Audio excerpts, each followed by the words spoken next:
Welcome back to Indian Business History. This is going to be lecture 19, and the title of this lecture is Liberalization of the Indian Economy in the 1990s.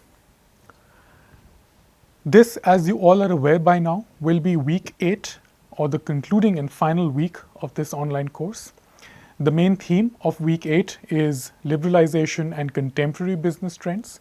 So we have moved considerably ahead in our chronology, keeping in mind the trajectory of the past lectures, and in keeping with the historical timeline of this course called Indian Business History. The final week, which is week 8, will deal with a contemporary analysis of past historical trends and how past historical trends, features, institutions, and individuals have left their mark on what the economy and the business landscape of India looks like. So the main theme of week 8 will be the intellectual, historical, and analytical discussion of liberalization and contemporary business trends. This week consists of 3 lectures. So lecture 19, which is the present lecture today, is a discussion of the liberalization of the Indian economy in the 1990s. The lecture after that, which is lecture 20, will be a more contemporary discussion of business developments in India. And while discussing contemporary trends in the business landscape of India, we will also be discussing India's energy diplomacy in this regard. Lecture 21, which follows lecture 20, will be a general overview lecture in which we will discuss some of the important key trends and prospects for Indian business history as a practical reality in India, and we will also do some stock taking on the discipline of Indian business history as well. There are 5 focus themes for this lecture. So these 5 focus themes will guide our discussion for this lecture and will also be important mapping points in order to chart some important historical milestones as far as India's business history is concerned. So the focus themes for this lecture are as follows. The first focus theme will be the discussion of an international context surrounding the liberal reforms. It is important to understand the international context because without understanding the global developments in economy, business, and politics, it becomes a futile exercise to take into account the specific features that mark the advent of liberal reforms in the Indian economy during this period. The last 200 or 300 years of Indian business history that I have given you an overview of symbolizes the greater integration of India's economic, commercial, and business operations, as well as India's economic, commercial, and business institutions more closely with their counterparts in Western Europe and North America, and generally the world over. So the 3 centuries past of India's economic and business history represents the coming together of India's institutions and individuals and their greater alignment with the priorities, agendas, and features of the institutions and commercial activities of the West. So the impact of international events on India's policy agendas and processes during the 1990s becomes a crucial feature of our study. Just as Indian developments and Indian institutions and Indian individuals impacted the shape and flavor of business developments across the world, in a similar vein, business developments across the world and internationally also affected the processes and features of India's business landscape. So studying the international context surrounding the liberal reforms within the Indian economy during the 1990s will be an important opening exercise in this lecture. The second focus theme, which will allow us a more comprehensive understanding of India's business history in the late part of the 20th century, will be a thoroughgoing discussion of the domestic context of these reforms. We will look at the peculiar features of the Indian political system during this time. We will look at certain political trends and economic trends and certain individuals and institutions that played a key part in unleashing the more reformative spirit as far as the Indian economy is concerned. The third focus theme for lecture 19 will be an extensive discussion of the features of the reforms and also key individuals which were responsible for these reforms. So we will spend some time in detailing the short biographies of individuals who came to the Indian political landscape in this period and left their indelible legacy as far as defining a new economic charter for the country is concerned. We will also obviously discuss some of the key proposals of these reforms of the 1990s, and we will deal at length their precise significance in lending a unique flavor to the history of this period. The fourth focus theme will be a comprehensive survey of economic reforms undertaken. So we will look at in great detail the processes, the relationships, and the institutional networks that came in handy when the liberalization of the Indian economy began in the 1990s. So this theme will allow us to have a more comprehensive understanding of the ways in which the political context fosters an ecosystem in which individuals, institutions come together and thrash out policy that could have consequential impact on not just the economy but also on the nature of commercial, economic, and industrial operations. The fifth focus theme will be obviously a discussion of the new leads and trends in Indian businesses. We will look at the decisive impact that certain reforms had on different sectors of the Indian economy and business. And by looking at the impact that those reforms have had on different sectors, we will try and see the specific avenues of business and entrepreneurial activities that responded most creatively to these reforms of the 1990s. In the past few lectures, as you may have noticed, we have also always tried to keep theory and practice intact in these lectures so that policy interventions and policy proposals could be given a more definitive basis for understanding by giving you certain important illustrations. In the same vein, this lecture will also try to marry together proposals, policy proposals, governmental directives, and international regulations by giving you a flavor of what the impact of these policy proposals, whether domestic or international, was on the Indian economy. So while we will discuss comprehensively the whole philosophy guiding the reforms in India in this point, we will also try and combine it with giving you specific examples to give you an idea of the ways in which businesses in India practically responded to this new regime of economic laws and regulatory frameworks. So, chronologically speaking, we move our story of India's business history away from the 70s and 80s, and we will now look at the ways, processes, and networks through which license Raj came to be delicensed. Starting first with the international context and some of the key moments that you have to remember while dealing with the international history of this period are as follows. Now, certainly the decades of the 80s and 90s were ripe with immensely important historical milestones depending on the region and country where people located themselves during this period. Yet for our understanding and to make India's business history a more globalized affair in order to understand the linkages that connect India's business history with forces and trends worldwide, certain key moments are worth remembering and worth keeping in mind when assessing the full impact of global ideas on India's economy. So the key moments of the international context in the last part of the 80s and the early part of the 90s were as follows. The first key event that you have to remember is in November 1989 when the Berlin Wall is demolished and Germany is unified into one nation. The falling of the Berlin Wall was not just a symbolic event, but also a great historical event which witnessed the change in the balance of power as far as the Cold War is concerned.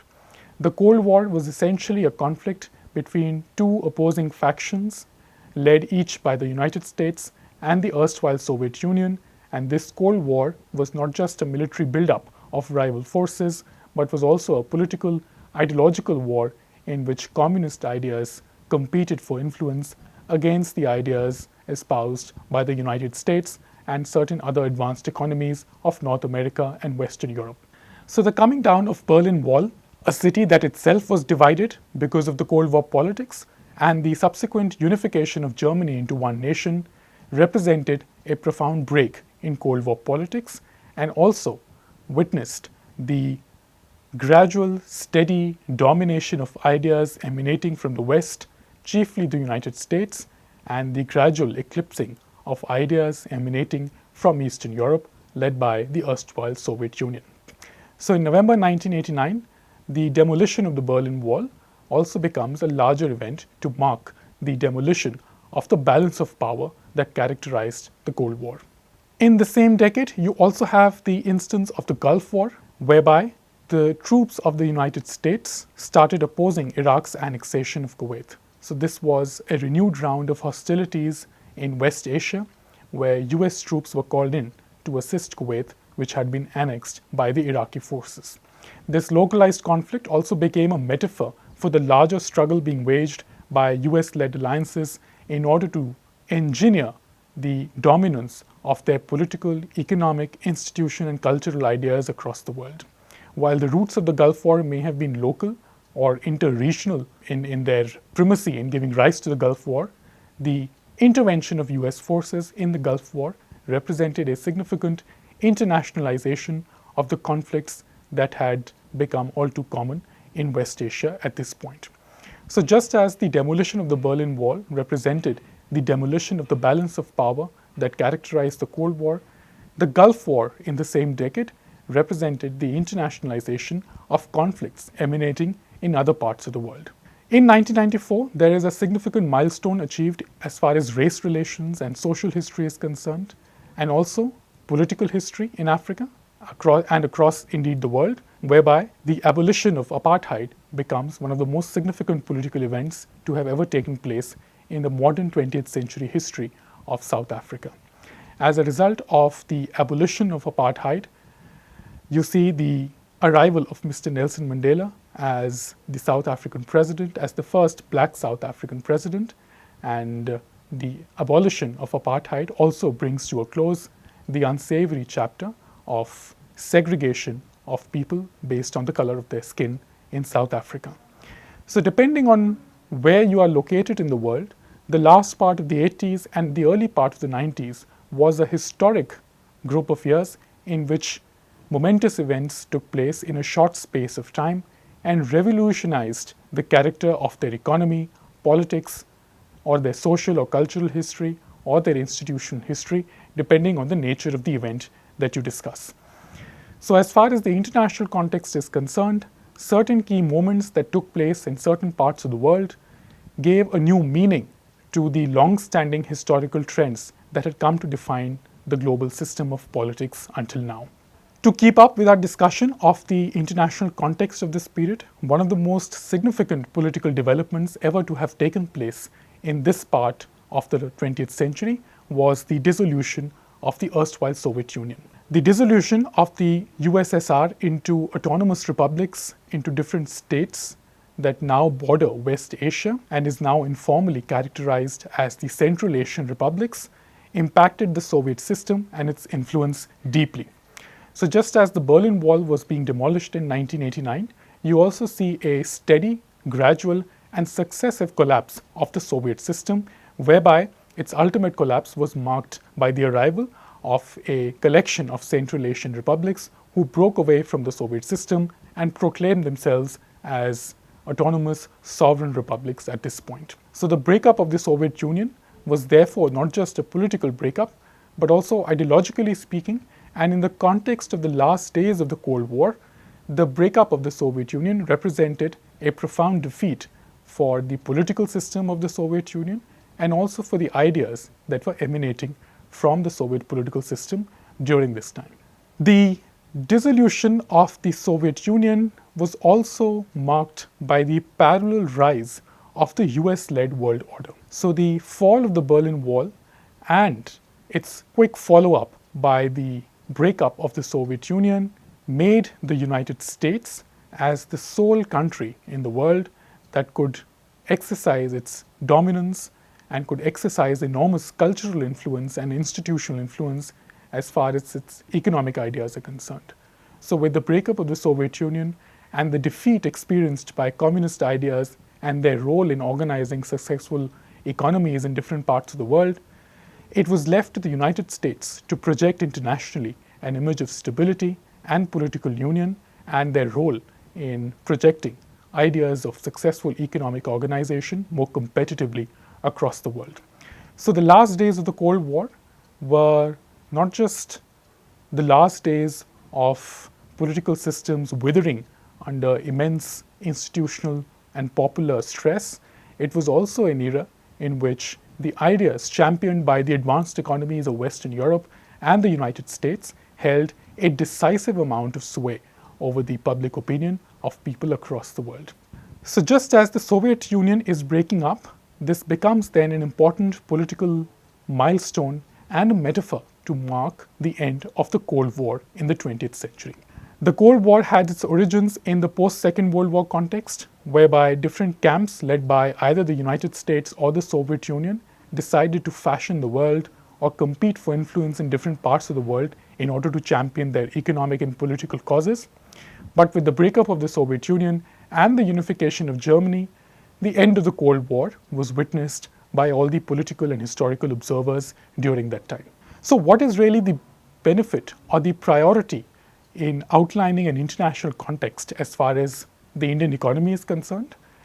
Well, as you may have noticed, some of the key moments in the international historical order, as I have just outlined, had a particular role and contribution in defining some of the terms through which the world order became more comprehensible to the people living at that point. So whether it is the demolition of the Berlin Wall, whether it is the Gulf War, or whether it is the breakup of the Soviet Union, or the end of apartheid or race-related segregation in South Africa, there was a gradual, steady move towards an international order which was politically reformist and economically pragmatic and open. So the reason why we study international developments, and especially in the context of studying the liberalizing reforms of the Indian economy in the 1990s, is to give you a flavor of what the global trends in politics, economics, and institutional development were at this point. Globally, in major parts of the world, there was a move away from oppressive, politically dogmatic ideas into the more liberal atmosphere in which the economy, politics, and society could be thought in renewed terms, and plans for the reinvigoration of the politics and society of this period could be thought through a different grammar. So when we outline the international context of the late 80s and early 90s, the idea is to give you a sense of the trends which were sweeping across the shores of the world at this point, and also to give you an idea of the ecosystem of ideas that were operating in this point and which influenced different people and institutions and governments and nation states differently.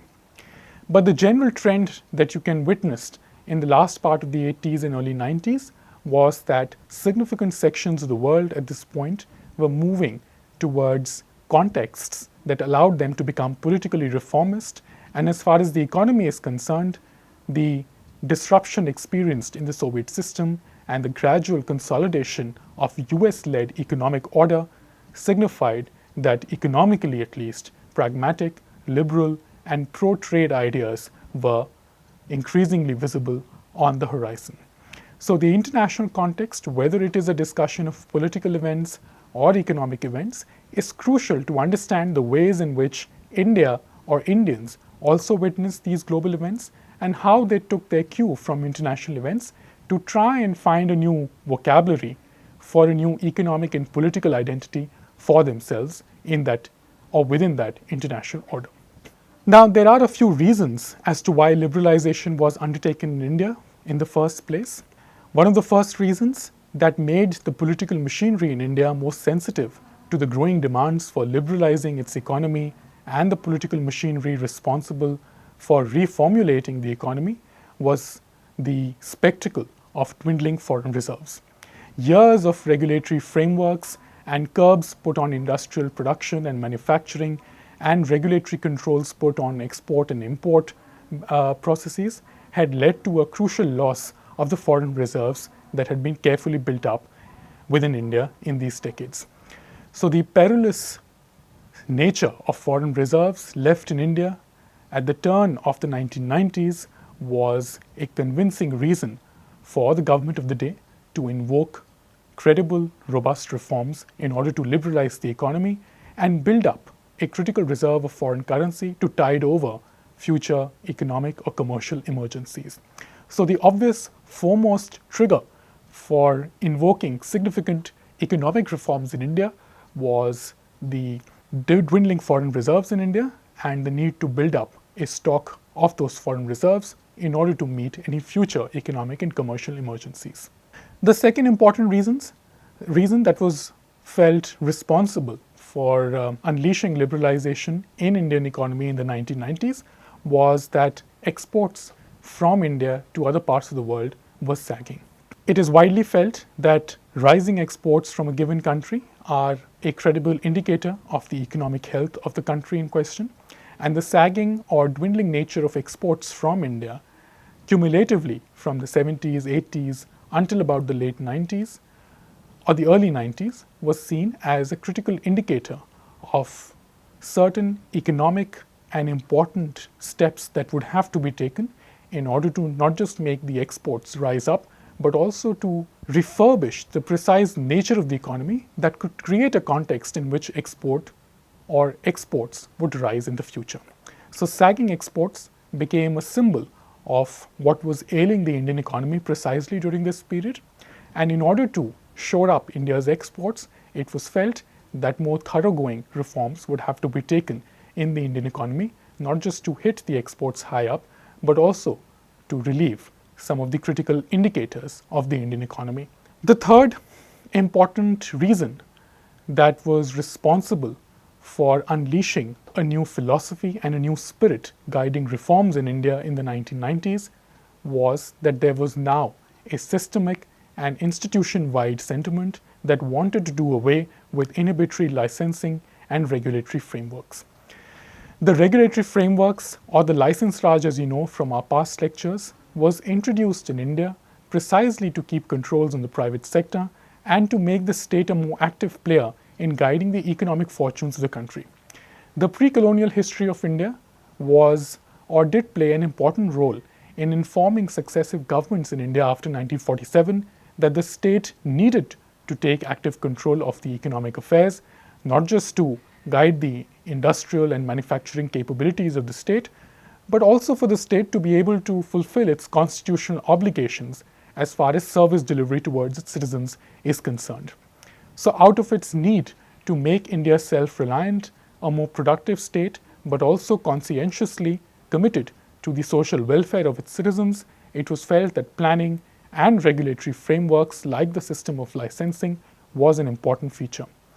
But towards the 80s and 90s, the context had changed, and coupled with sagging exports and the loss of precious foreign reserves, it was felt that the time for these licensing and regulatory frameworks was up, and a new guiding spirit was needed to unleash a new wave of reforms that could make the private sector a more active player in India's economic affairs and also free the state from some of its commitments in the economic sector that were taking its energy, money, and time away from certain other critical area of operations.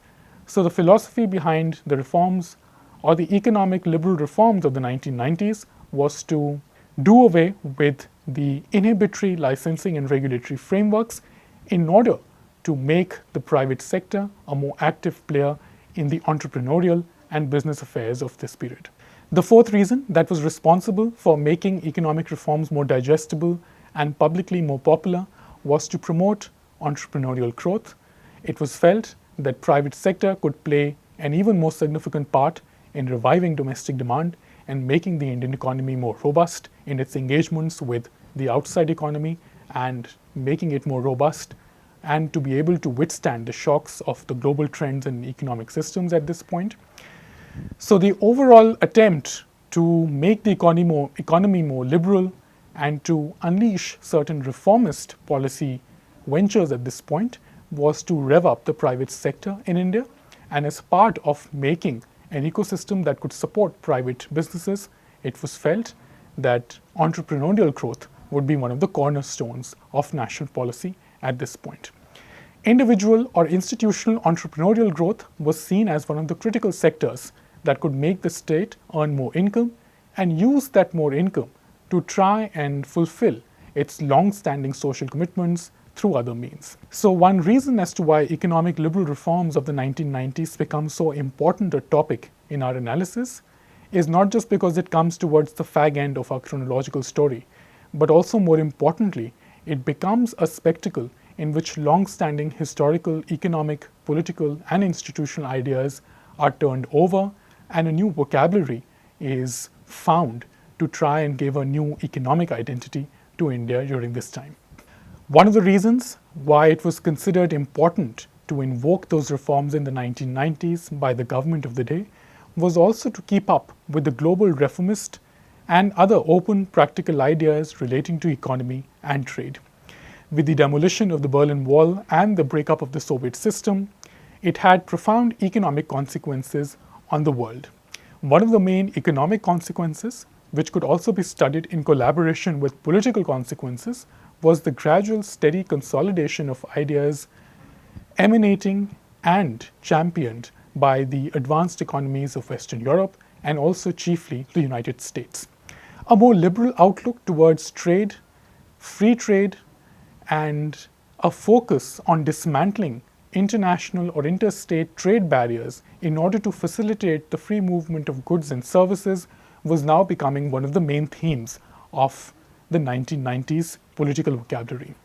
So when we discuss the international context, please keep in mind that in the midst of these historical milestones moving across a timescale, you also have to see these events as prominent ideas moving from one context to the other.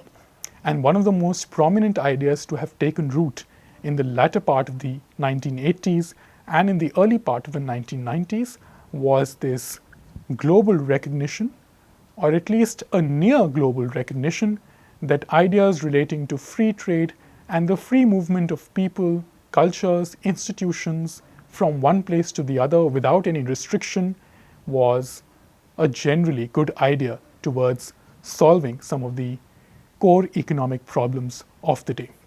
So beneath the brilliance of historical events that we have discussed, whether international or domestic, you essentially see the replacement of one set of ideas with the other. So when the liberalization of the Indian economy is undertaken in the 1990s, you see the Indian state, the Indian public, and vast sections of the Indian policymakers keeping up with the global trend in adopting reformist ideas, in adopting politically more open ideas on the ways in which societies could be organized, and keeping up with more practical, pragmatic ideas relating to the economy, in which movement of goods and services was facilitated across different political systems without any undue restriction or interference. Another reason which was responsible for undertaking these reforms in India in the 1990s was that there was a crying need for the institutional overhaul of some of the public sector undertakings in this period. We have discussed certain case studies in our past lectures, whether it is the railways or the heavy industry or the rural cooperative sector. By the 1990s, there was a gradual and steady rising of voices within the government and within different stakeholders in India to try and undertake reforms that could overhaul the institutional mechanism of these public sector undertakings, or PSUs.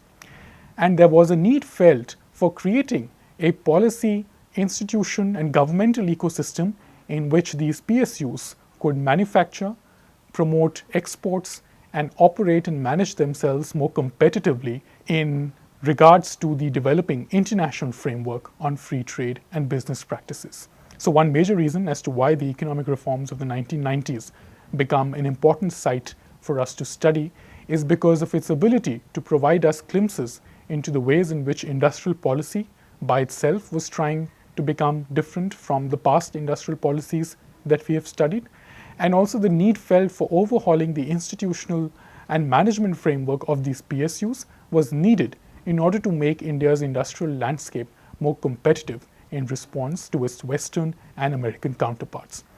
So one major consequence of the ways in which the Indian economy has become more closely aligned with the Western economy was the need felt within India by certain stakeholders to make India's own domestic industries as efficient or as competitive as industries in the non-Indian globalized frameworks. So these were some of the priorities that were felt, or these were some of the reasons that were considered critical for creating an ecosystem in which economic liberal reforms of the 1990s could be carried out.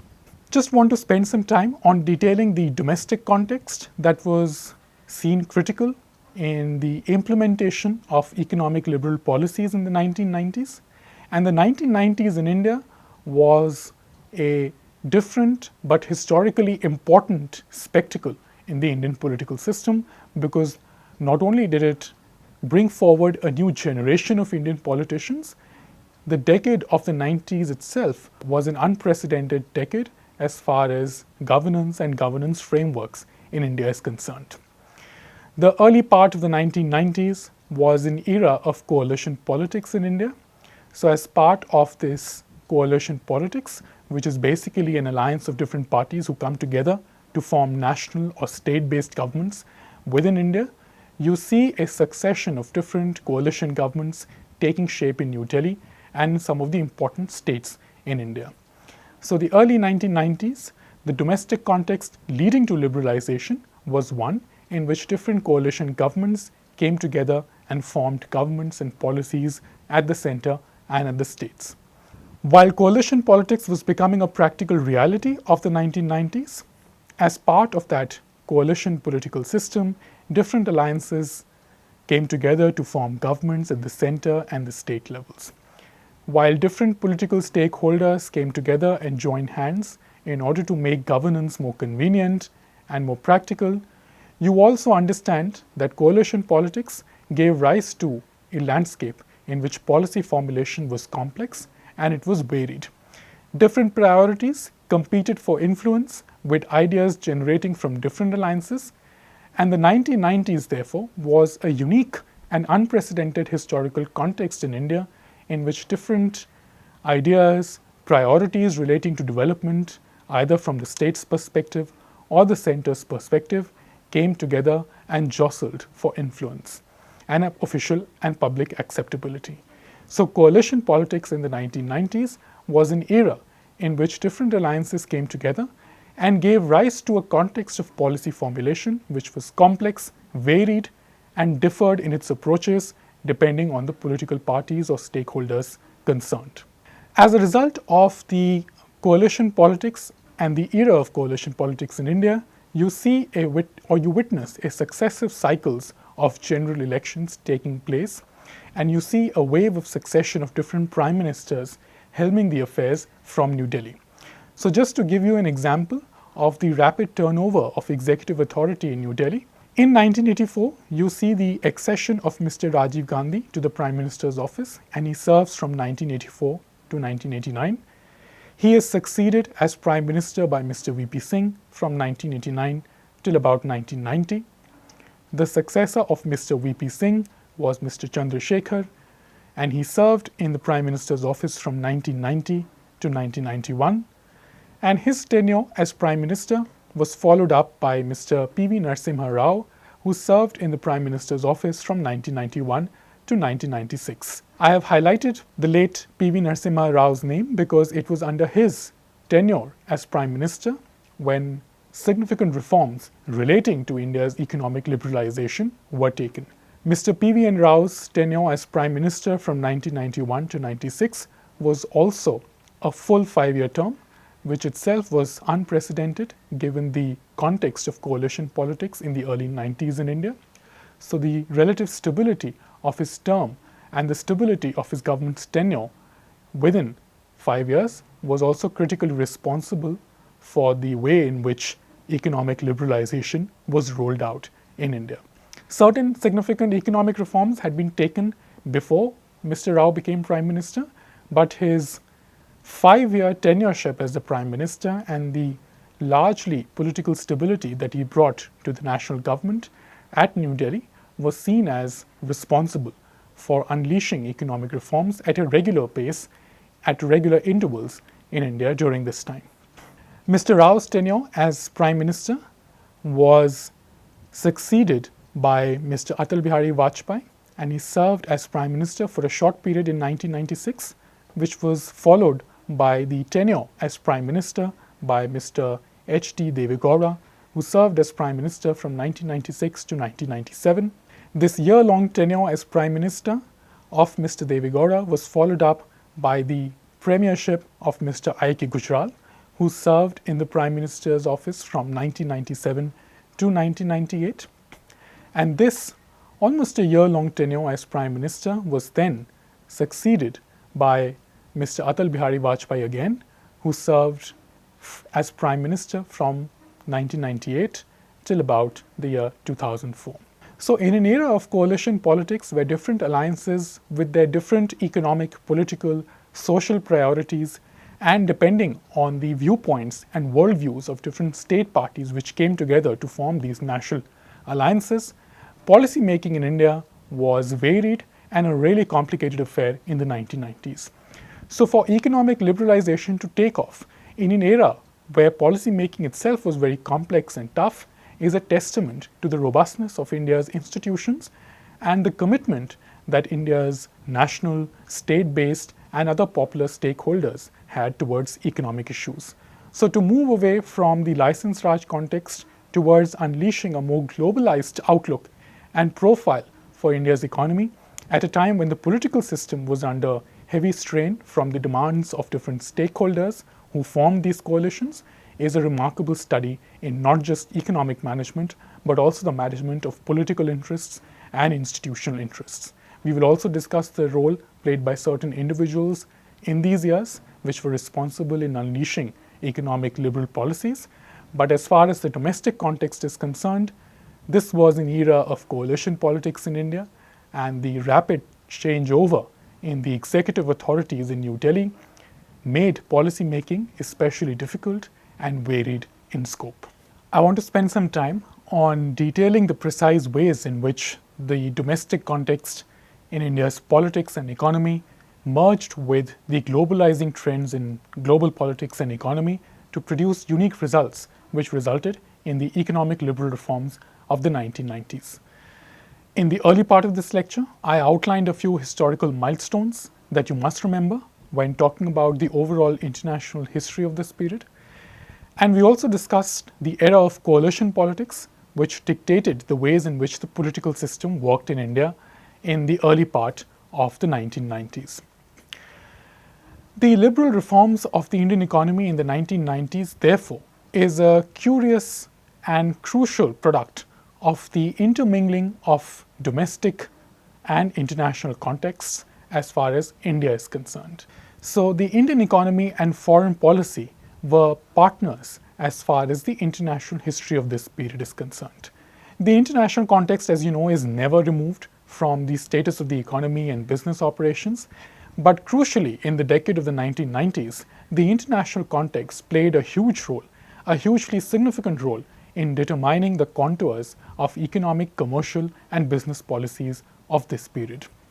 So as part of the liberalization of the Indian economy in the 1990s, the immediate consequence of structural reforms undertaken in the Indian economy during this period was the rapid picking up of international investment into India.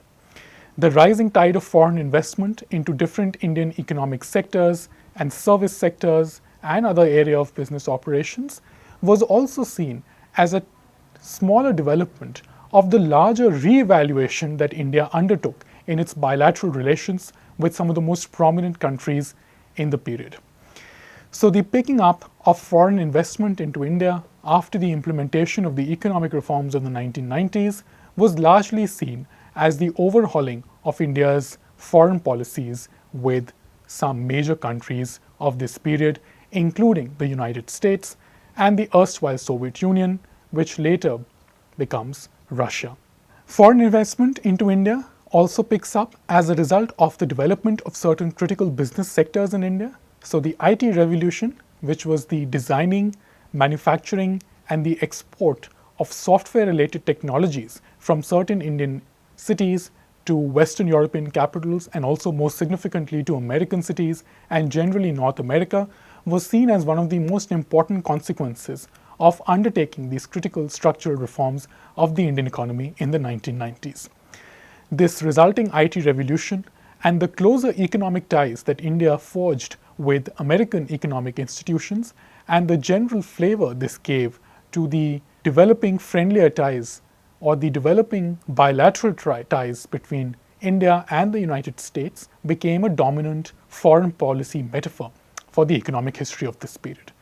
So the international context then played a significant role in which economic reforms were appreciated within India by different stakeholders, And the resulting signals sent out by those economic and structural reforms also played their part in constructively organizing or reorganizing India's bilateral relationships with some of the prominent countries like the United States at this point. So political relationships were shaping economic relationships, and the consequences of a closed tie between different countries as far as economic matters is concerned, or the coming together of two vibrant democracies and economically dynamic countries like India and the US, also played its part in re-evaluating the political relationship that India had with the United States. So the economic reforms of the 1990s is not just a chapter in studying the different kinds of steps that were taken to shore up India's economic indicators and to de-license the license Raj. Economic reforms also become a stepping stone to understand India's foreign policy in this period, and also the greater integration of economic ideas with political ideas and the joint role that they play in reforming and reassessing some of the bilateral relationships of this period.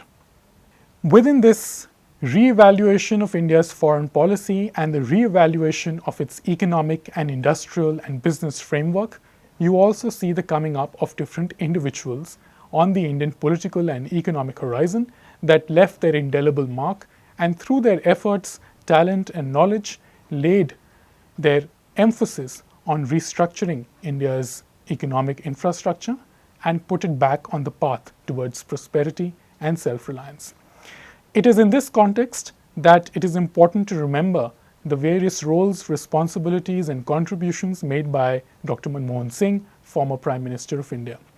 Dr. Manmohan Singh was the governor of the Reserve Bank of India from 1982 to 1985.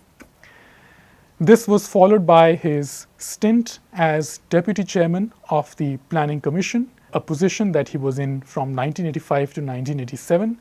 And this was followed by his rather remarkable career, for which he is chiefly remembered, apart from being the country's prime minister, and this was his tenure as finance minister in the central government in the years from 1991 to 1996.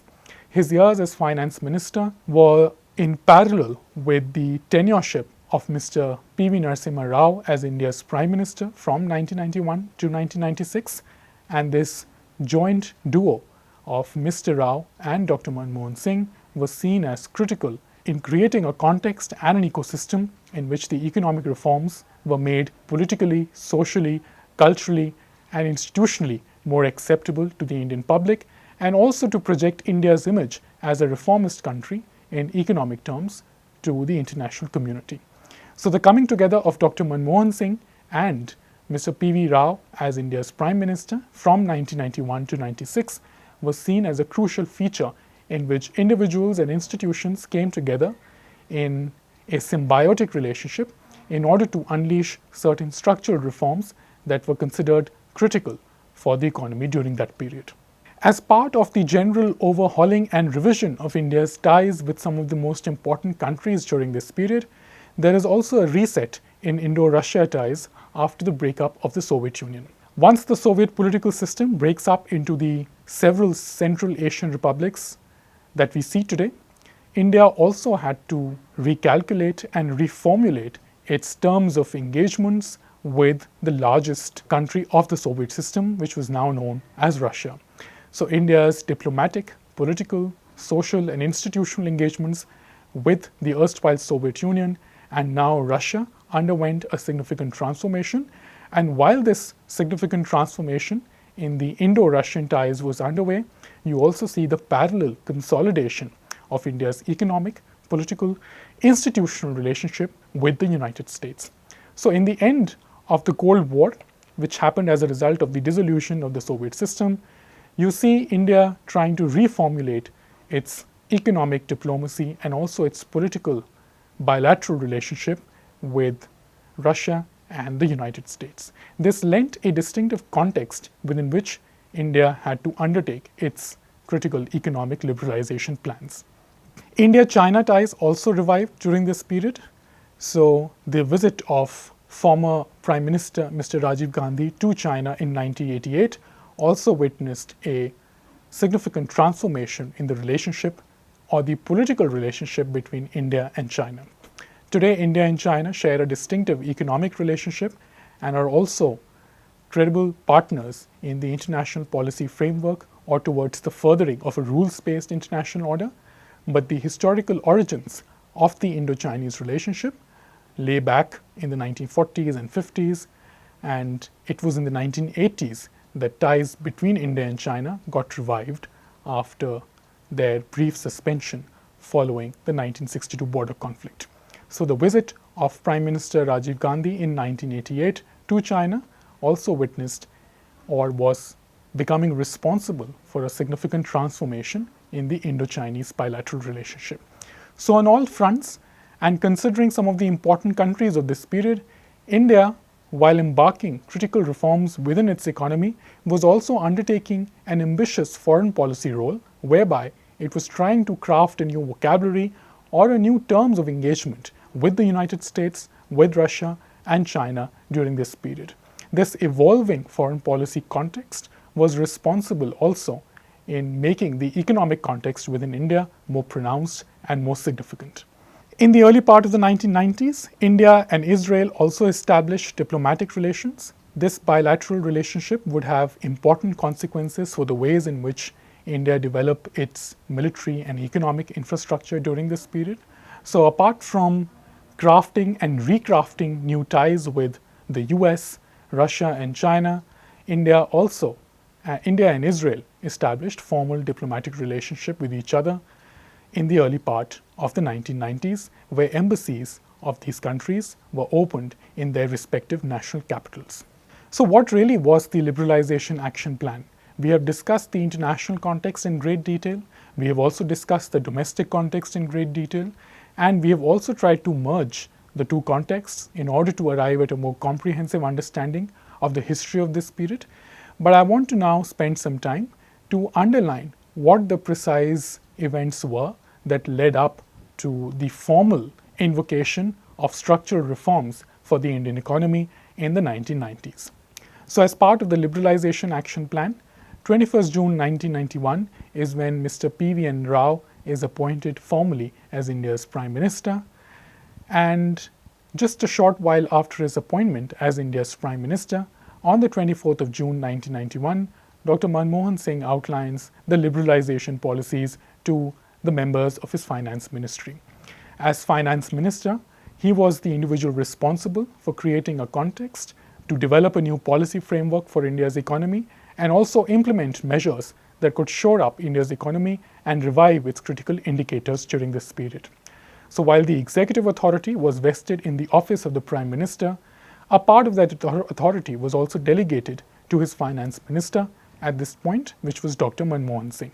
As part of Dr. Manmohan Singh's new responsibilities to undertake reforms for the economy, there was a three-point agenda that guided the spirit of reforms in this period. Of course, there were other critical structural and institutional factors that have to be kept in mind, but as part of our discussion, three important elements stood out at this point. So in his efforts to outline the new liberalization policies that the new government wanted to undertake and implement, Dr. Manmohan Singh was interested in the drafting of a new industrial policy. What this new industrial policy was, what were its significant characteristics and features, and what was the impact of this new industrial policy on India's business history is something that we will discuss in a moment. But this was the first element that was taken up in the Finance Ministry in 1991, in the month of June. The second policy proposal that Dr. Manmohan Singh outlined as part of his priority to shore up the Indian economy was that fiscal deficit was to be addressed more comprehensively and more robustly. And the third priority that the new government outlined as part of its overhauling of the Indian economic landscape at this point was the facet of rupee devaluation. The rupee was devalued on two successive occasions, and the need for rupee devaluation was felt because the devaluation of the rupee in regards to other foreign currencies was seen as a necessary step to revive the sagging export sector of India.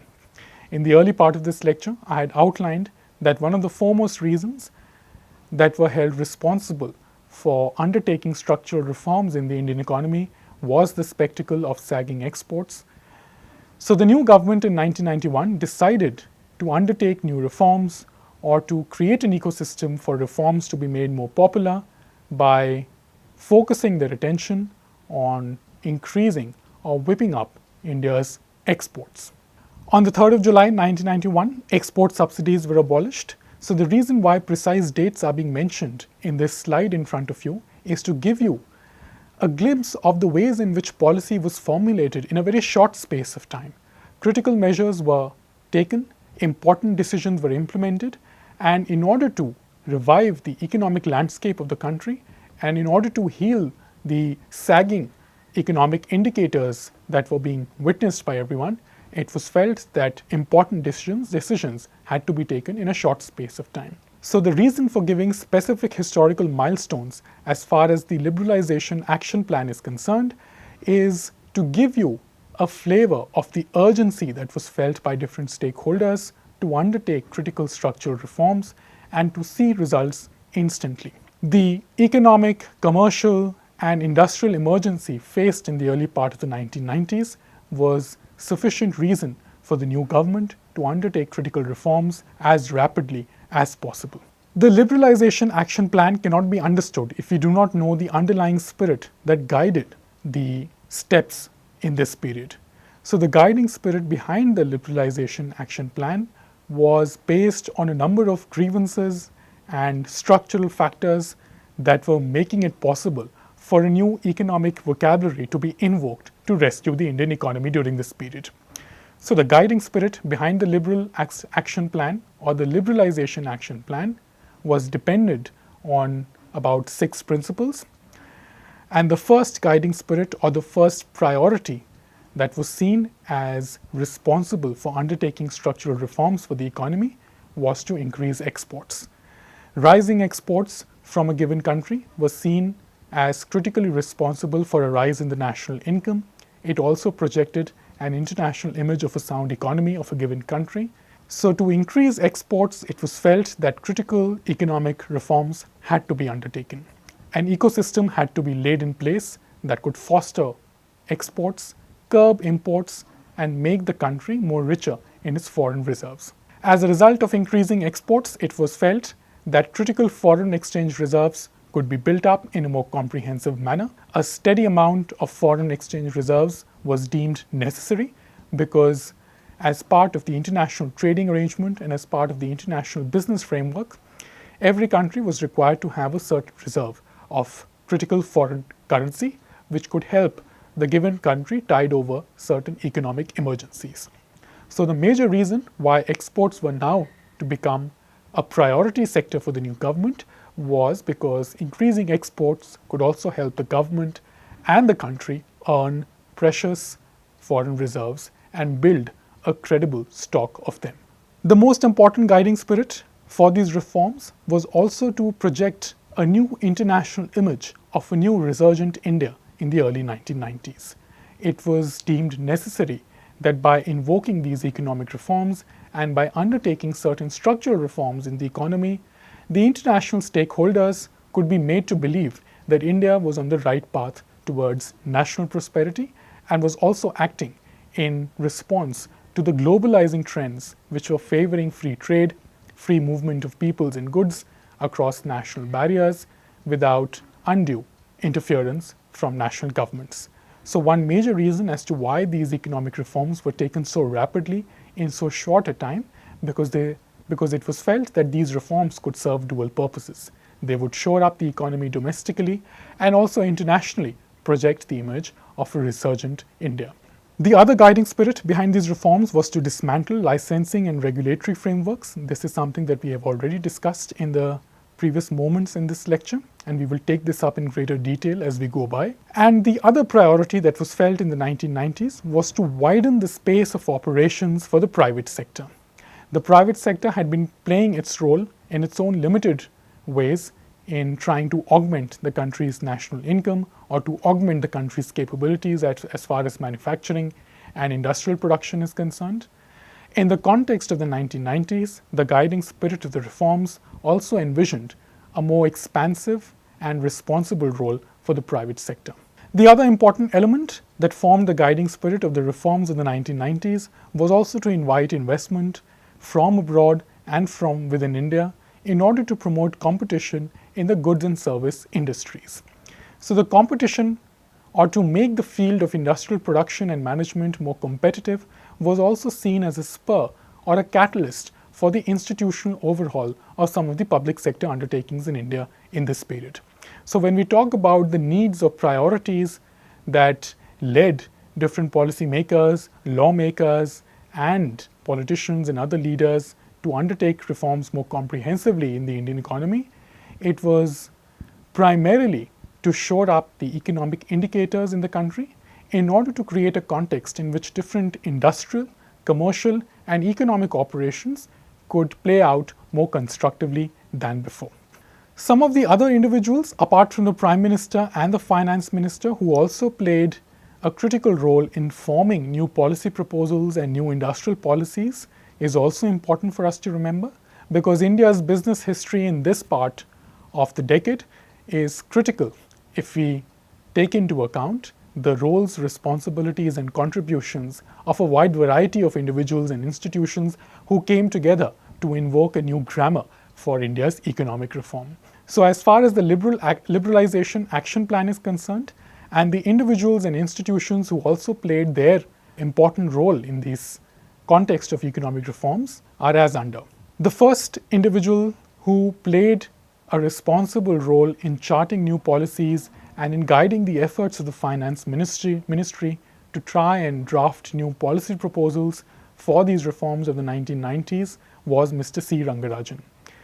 He was a member of the Planning Commission from 1991 to 92, and he was also the governor of the Reserve Bank of India from 1992 till about 1997.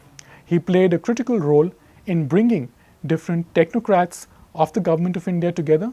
He was also deeply invested in the economic questions that the country faced during this period, and his talent and storehouse of knowledge relating to economics and economic reforms was critical in the ways in which new industrial policies were drafted and submitted to the Prime Minister's office for further scrutiny. So the role played by C. Rangarajan, the former member of the Planning Commission and the former governor of the Reserve Bank of India, is critical to understand the institutional and individual landscape of the economic reforms of the 1990s. A similar role was also played by Mr. Ashok Desai. He was an advisor to the Finance Ministry and also lent his critical services towards the formulation of different policies and ideas relating to the institutional and economic overhaul of India in the 1990s. His commitment and interest to economic affairs of India during this period were seen as responsible in strengthening the policy ecosystem in which new bold initiatives could be implemented and made more popular. So the contributions of C. Rangarajan and Ashok V. Desai are invaluable as far as the economic reforms of India are concerned. So on 7th of July 1991, the new industrial policy was submitted to the Prime Minister's office as a draft, and this new industrial policy was drafted by taking in the opinions and viewpoints of different stakeholders, including individuals like Ashok V. Desai and C. Rangarajan, and also under the guidance of the Finance Ministry. What was this new industrial policy like? Well, it had four main elements, apart from certain other secondary and tertiary elements to it, but chiefly the new industrial policy that was drafted and submitted to the Prime Minister's office, which became official policy relating to the economic liberal reforms of this period, had four main elements. The first element outlined by the new industrial policy was the abolition of all industrial licenses except critical industries. So this was a watershed moment as far as the history of licensing is concerned in India. So while it started in the 50s and 60s as an effective mechanism to make the state an active player in guiding the economic activities of this period, in 1991, the clock was turned back and a new economic vocabulary was now invoked to repurpose the role and responsibilities of the state as far as the economy is concerned. So one of the foremost important suggestions made by this new industrial policy was to abolish all industrial licenses except in certain critical industries. The second element or the second priority outlined by the new industrial policy was the increase or augmentation of foreign investment in India up to 51%. This was also a watershed and transformational moment as far as India's business history is concerned, because it made available new sectors and new industries that could receive foreign funding and investment into their operations and management. This is also an unprecedented time. So, an unprecedented economic time and context made available unprecedented economic measures in order to restructure the Indian economy. The third element, or the third priority, or the third feature of this new industrial policy was the removal of phased manufacturing. So, the decades of 60s and 70s, as a result of the licensing frameworks, were known for phased manufacturing systems where critical goods or widely popular goods were made available in a phased manner. Demands for those goods were piling up, but the supplies of those goods did not meet up the insatiable demand for those goods. As a result of this new industrial policy, phased manufacturing in certain commodities was done away with and was made in tune with the existing contours of demand, whether public, institutional, or global. Certain industries were also given exemption from anti-monopoly laws. So, laws such as the MRTP Act of 1969 that we have discussed in the previous lecture were now systematically dismantled in order to make the Indian economy more robust and more capable of withstanding the pressures and competition from other advanced global economies. And as a result of the guiding spirit to make the institutional overhaul of India's industrial units more competent and more practical, and in order to make exports rise up and to make foreign reserves build up in a more comprehensive manner, it was felt that the anti-monopoly laws relating to industrial manufacturing had to be going away. On the 24th of July 1991, these reforms, or this industrial policy that was submitted to the Prime Minister's office, took on a more official form, and this took on a more official form when it became part of the Union Budget. The Union Budget was presented on 24 July 1991, and as part of his speech, Dr. Manmohan Singh outlined certain important features that would be the guiding official spirit behind undertaking the reforms of the 1990s. So, the economic liberalization reforms of 1990s consisted chiefly of the following. The first element outlined in the Union Budget speech related to the abolition of industrial licensing. So, this measure, as was outlined in the new industrial policy, was kept intact. However, certain critical strategic sectors were reserved as far as licensing is concerned. But from a majority of sectors, licensing was done away with. There would be limited public sector monopolies in operation in order to make the domestic industrial manufacturing landscape more competitive and more vibrant. It was felt that the state would step back and limit its control on the management and operation and guiding the affairs of certain public sector undertakings. So, the state's control or the stake of the state in the shares of certain public sector undertakings would be limited or reduced in order to invite the public sector to take a more active role in the management of these units. Foreign investment, as has been outlined earlier, was allowed up to 51%. This was an unprecedented step as it allowed foreign investment to go up by a significant margin, and this made available new avenues of funding for international capital into India. So, the reason as to why foreign investment picks up after the liberal reforms of the 1990s is precisely because officially a mechanism is underway which allows foreign investment capital and also domestic private capital to invest more comprehensively in certain sectors. Crucially, fertilizer subsidy was also slashed by 40%, and alongside fertilizer subsidy, subsidies relating to liquefied petroleum gas or LPG and sugar subsidies were also reduced. In order to make these policy proposals more popular and more digestible to the public, different stakeholders like C. Rangarajan and Ashok V. Desai worked in tandem with lawmakers and other policy experts to try and underline the context in which these measures were being taken. So the economic reforms of the 1990s took place in a highly complex political landscape and also in an equally complex popular landscape.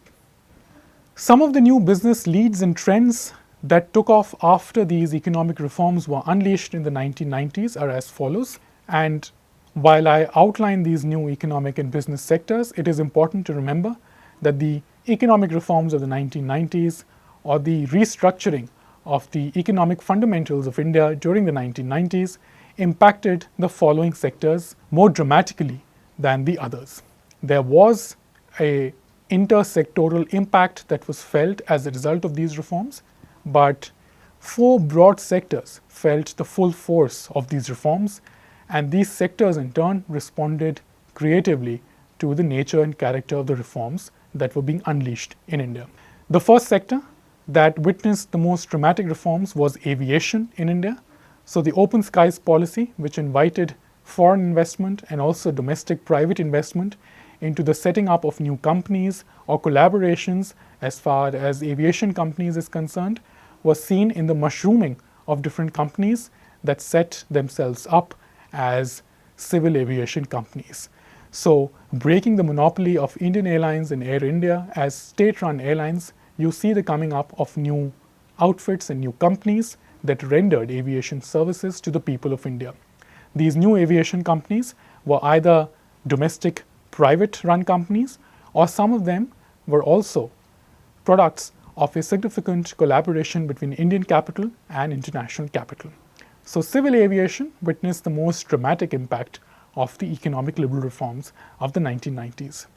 The second sector that also witnessed a change in its landscape was the entertainment sector.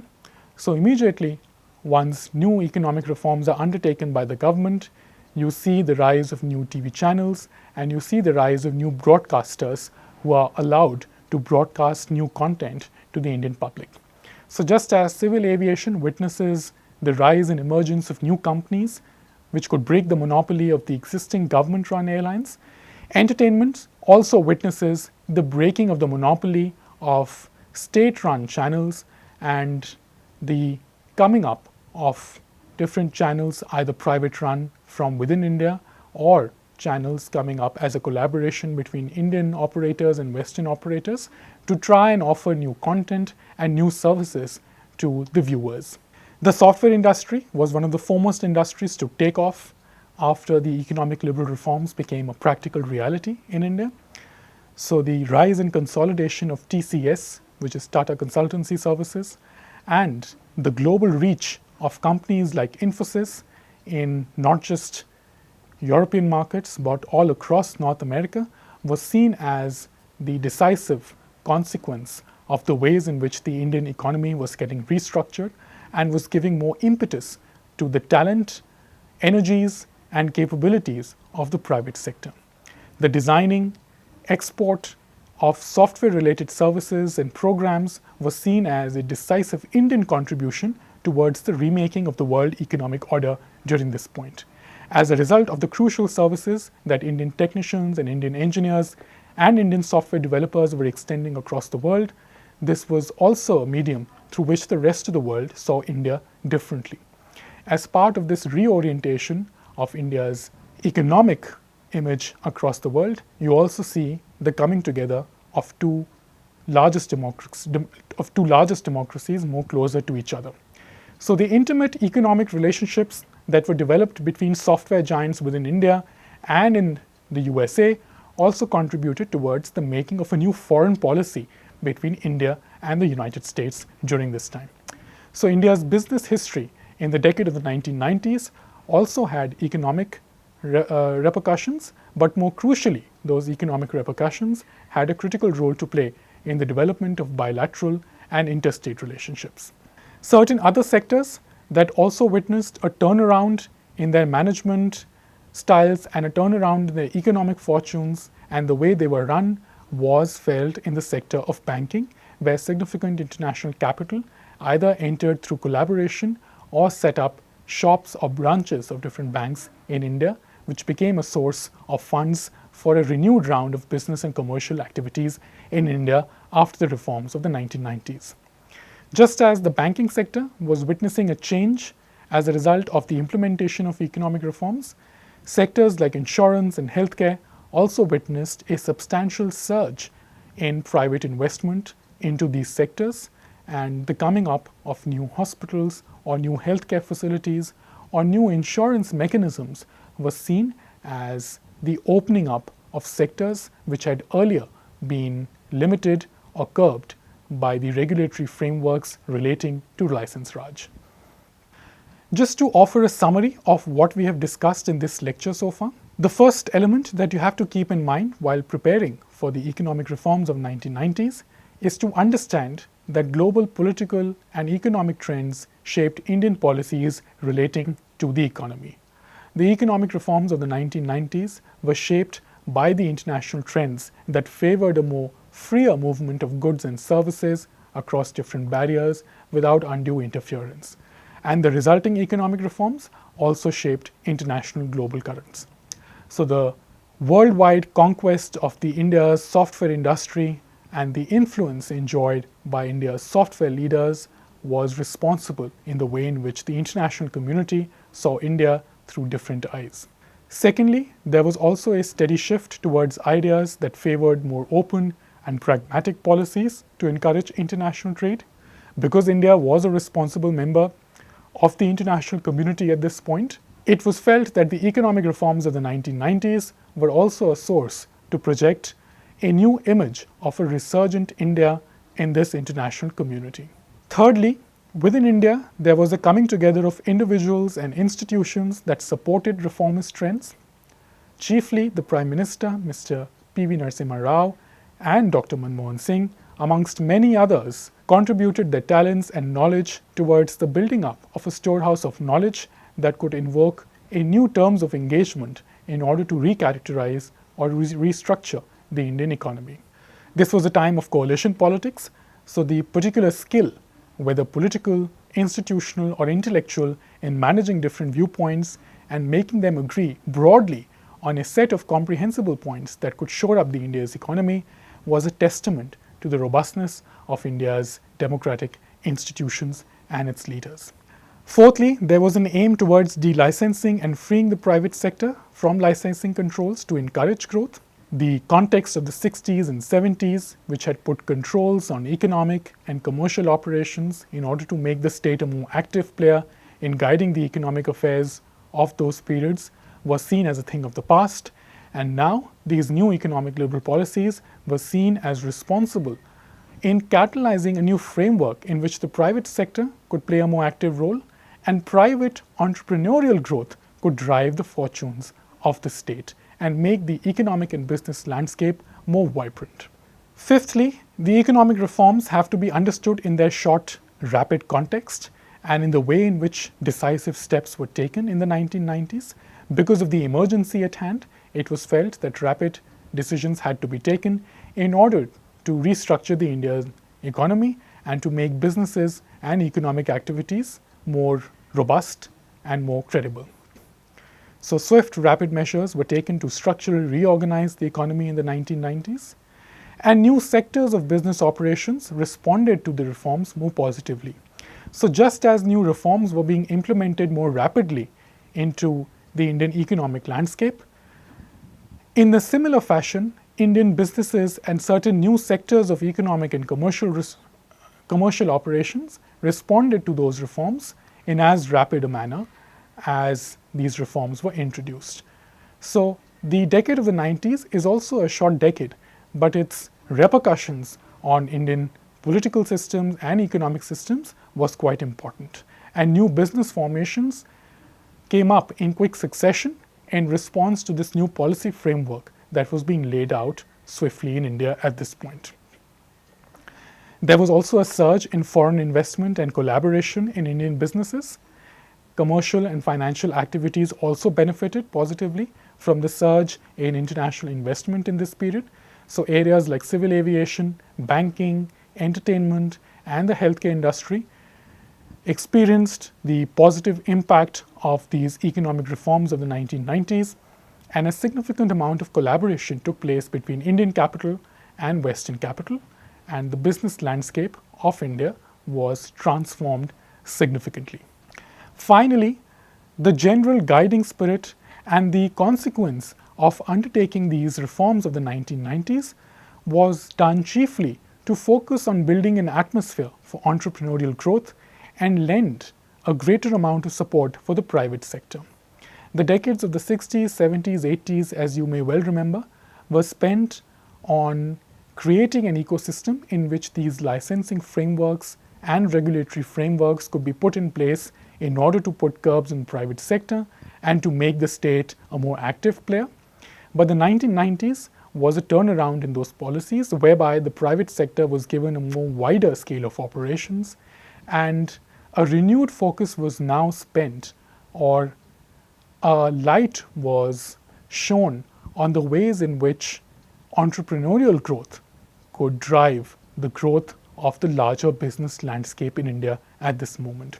So the general trend, whether international or domestic in this period, was merging together in order to create a national context in which private growth, private entrepreneurial activity, and economic activities free from excessive regulating controls or frameworks could take place and revive the country's economic fortunes, and by implication, the country's international image as far as the global economic order is concerned. In the next lecture, which is lecture 20, we will discuss certain contemporary business developments in India. And while discussing contemporary business developments, we will also take a brief look at India's energy diplomacy in this period. Thank you.